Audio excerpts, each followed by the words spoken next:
आज बच्चों हम क्लास 12 का चैप्टर नंबर 2 में संधारित्र के बारे में डिस्कस करने वाले हैं। संधारित्र, तो हेडिंग हमने डाल दिया संधारित्र। क्या हेडिंग डाल दिया हमने? संधारित्र। संधारित्र को हम बोलते हैं कैपेसिटर, या फिर अपने घर में जो पंखे में इस्तेमाल किया जाता है या कूलर में इस्तेमाल किया जाता है, क्या होता है आपका कंडेंसर जिसे बोला जाता है। वैसे फिर हिंदी में बोलते हैं संधारित्र, और गांव की भाषा में ऐसा बोल सकते हैं कि क्या नाम है, इसको कंडेंसर बोला जाता है, और क्या नाम है इंग्लिश में बोला जाता है इसको कैपेसिटर। पहली बात आपको ये पता होना चाहिए संधारित्र होता क्या है, कैपेसिटर होता क्या है, जो घर में जो इस्तेमाल किया जाता है पंखे में, कूलर में, कंडेंसर होता क्या है। वैसे पे इसके बारे में पहले थोड़ा जान लेते हैं। तो संधारित्र आपको पता है, संधारित्र एक प्रकार की ऐसी युक्ति है जिसकी धारिता बढ़ाए बिना, ठीक है, संधारित्र एक ऐसी युक्ति है जिसका आकार और आयतन बढ़ाए बिना उसकी धारिता क्या कर सके, हम बढ़ा सके। संधारित्र कैसी युक्ति है जिसका आकार और आयतन बढ़ाए बिना उसकी धारिता क्या की जा सके, बढ़ाई जा सके, उसे हम क्या कहते हैं, संधारित्र कहा जाता है। तो संधारित्र वैसे भी विभिन्न आकारों में देखने को मिलता है आपको, जैसे गोलीय संधारित्र, बेलनाकार संधारित्र, समांतर प्लेट संधारित्र, ठीक है, गोलीय संधारित्र, समांतर प्लेट संधारित्र, बेलनाकार संधारित्र, आयताकार संधारित्र, वर्गाकार संधारित्र। संधारित्र के रूप अलग अलग प्रकार से हैं, जिस हिसाब से ऑब्जेक्ट होता है, मतलब इंस्ट्रूमेंट में जिस प्रकार से हम संधारित्र का इस्तेमाल कर सके उस हिसाब से संधारित्र का निर्माण किया जाता है। जैसा ऐसा नहीं है कि क्या नाम है आयताकार है तो उसका यूज अलग है, वर्गाकार है तो यूज उसका अलग है, यदि बेलनाकार है तो उसका यूज अलग है, ज्यादा मतलब धारिता ग्रहण कर सकता है, ऐसा कोई रीजन नहीं है। ये ऑब्जेक्ट के हिसाब से, जैसे जिस प्रकार का आपका यंत्र बनाया जाता है उसमें जैसा स्पेस होता है उसके आधार पर हम क्या नाम है संधारित्र का क्या करते हैं, निर्माण करते हैं। तो पहले लिख लेते हैं संधारित्र होता क्या है। तो लिखें संधारित्र एक ऐसी युक्ति है जिसका आकार एवं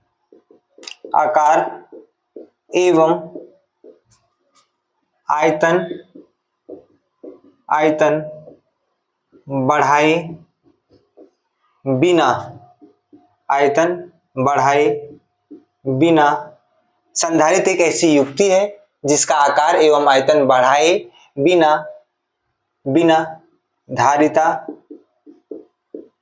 बढ़ा सके। संधारित्र एक ऐसी युक्ति है जिसका आकार एवं आयतन बढ़ाए बिना उसकी धारिता धारिता बढ़ा सके।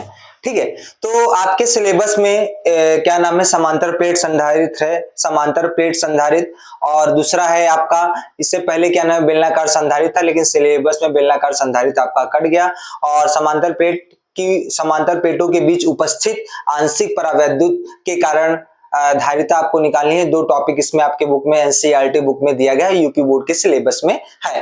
तो आज हमारा पहला टॉपिक डिस्कस करेंगे हम समांतर प्लेट संधारित्र। ठीक है, मान लीजिए 2 प्लेट बना लेते हैं।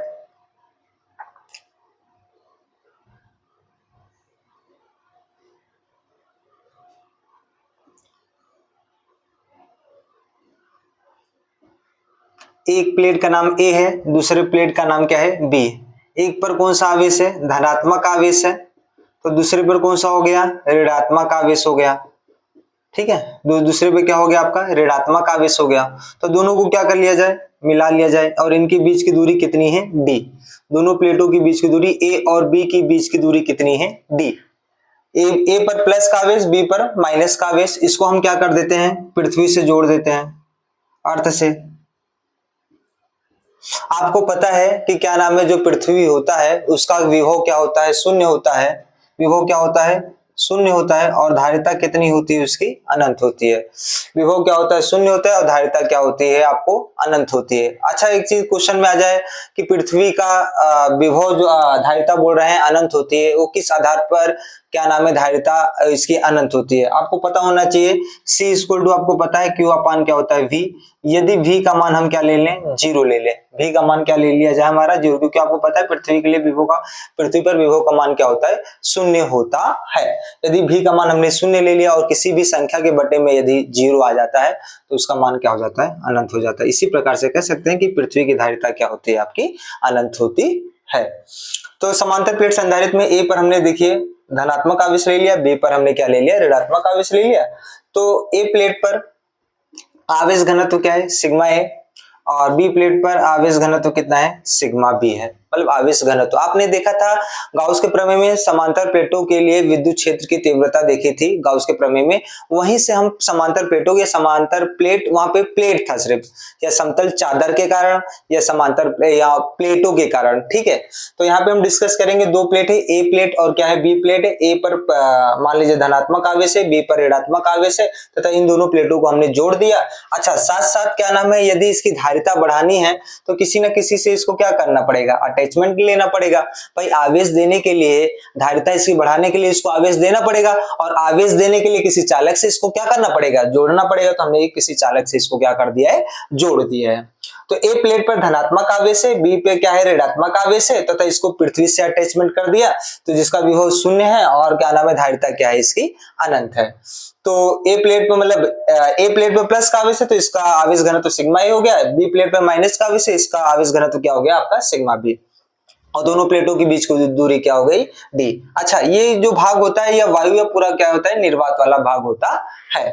तब लिखेंगे दोनों प्लेटों के बीच। अच्छा एक चीज ये भी जानते रहिए समांतर प्लेट संधारित्र या समांतर प्लेट संधारित्र है, इसके बाद आने वाला जो टॉपिक है समांतर प्लेटों के बीच परावैद्युतांक की उपस्थिति में धारिता यदि हम गणना करेंगे तो पहली बात पहला जो टॉपिक होता है पहला मतलब एक वर्किंग स्टेप बोल सकते हैं या फिर मतलब समांतर प्लेट संधारित्र को सॉल्व करने का एक तरीका मतलब आपको मतलब जो न्यूमेरिकल क्वेश्चन या फिर क्या नाम है जो थ्योरेटिकली जो हम पार्ट कर रहे हैं तो क्या होता है कभी कभी बहुत ही लॉन्ग मेथड में चला जाता है। तो उस लॉन्ग मेथड को हम शॉर्टकट तरीके दिमाग में याद रखने के लिए तो दो प्रोसेस का इस्तेमाल करते हैं। मतलब वर्किंग स्टेप आपको पता है तो आप आसानी से क्या कर लेते हैं क्वेश्चन को सॉल्व कर लेते हैं।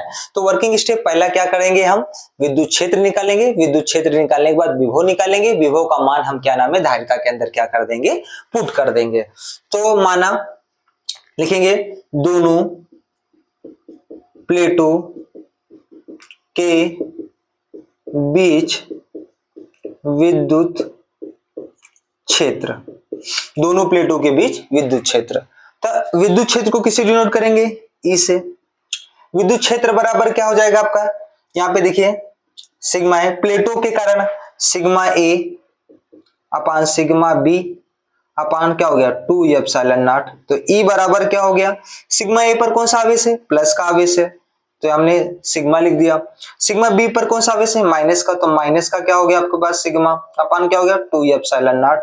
ई बराबर क्या हो गया सिग्मा माइनस माइनस क्या हो गया प्लस सिग्मा अपान क्या हो गया 2 एप्सिलॉन नॉट। तो देखिए हम डिस्कस कर रहे हैं ई बराबर क्या हो गया आपका 2 सिग्मा अपान क्या हो गया 2 एप्सिलॉन नॉट, 2 से 2 कैंसिल, ई बराबर क्या हो गया सिग्मा अपान एप्सिलॉन नॉट। ठीक है ये पहला हो गया आपका। ठीक आई बात समझ में। दोनों प्लेटों के बीच विद्युत क्षेत्र। अब दोनों प्लेटों के बीच विभव निकालेंगे तो लिखेंगे दोनों प्लेटों के बीच विभव। अच्छा भी बराबर क्या होता है E इंटू क्या हो जाएगा D। E विद्युत क्षेत्र हो गया, D क्या हो गया आपका विस्थापन यहाँ पे दूरी है। ठीक है तो V इक्वल टू क्या हो गया E इंटू क्या हो गया D। तो V बराबर क्या होता है E बराबर क्या आया था आपका sigma upon epsilon not into क्या हो गया D। तो V बराबर लिख दिया sigma into D epsilon not. ये समीकरण कौन सा हो गया आपका 2 हो गया। समीकरण कौन सा हो गया आपका 2। तो दूसरा प्रोसीजर क्या है आप धारिता निकालेंगे। धारिता बराबर क्या होता है C इक्वल टू क्या होता है Q अपान V। Q बराबर क्या होता है सिग्मा इंटू क्या होता है A।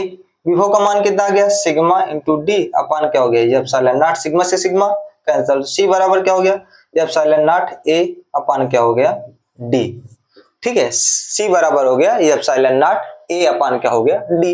अच्छा आपको ये पता होना चाहिए, यदि मान लीजिए ये आपका क्या समांतर प्लेट संधारित्र के कारण धारिता का फॉर्मूला है C बराबर एप्सिलॉन नॉट ए अपान क्या हो गया डी। और एप्सिलॉन नॉट का मान आपको पता ही है कितना होता है, ये एप्सिलॉन नॉट का मान कितना होता है 8.85 गुणे 10⁻12 कूलम्ब स्क्वायर प्रति न्यूटन मीटर स्क्वायर होता है। अच्छा पराविद्युतांक की उपस्थिति में यदि पराविद्युतांक रख दें, इसमें क्या रख दें पराविद्युतांक, तो C बराबर हो जाएगा एप्सिलॉन नॉट A इंटू के अपान क्या हो जाएगा आपके पास D। ये किसकी उपस्थिति में होता है, पराविद्युतांक की उपस्थिति में होता है। ये आप नोट कर लीजिए, यदि कोई समस्या हो तो आप बताइए, और नहीं तो कॉपी में आप क्या कर सकते हैं नोट कर सकते हैं।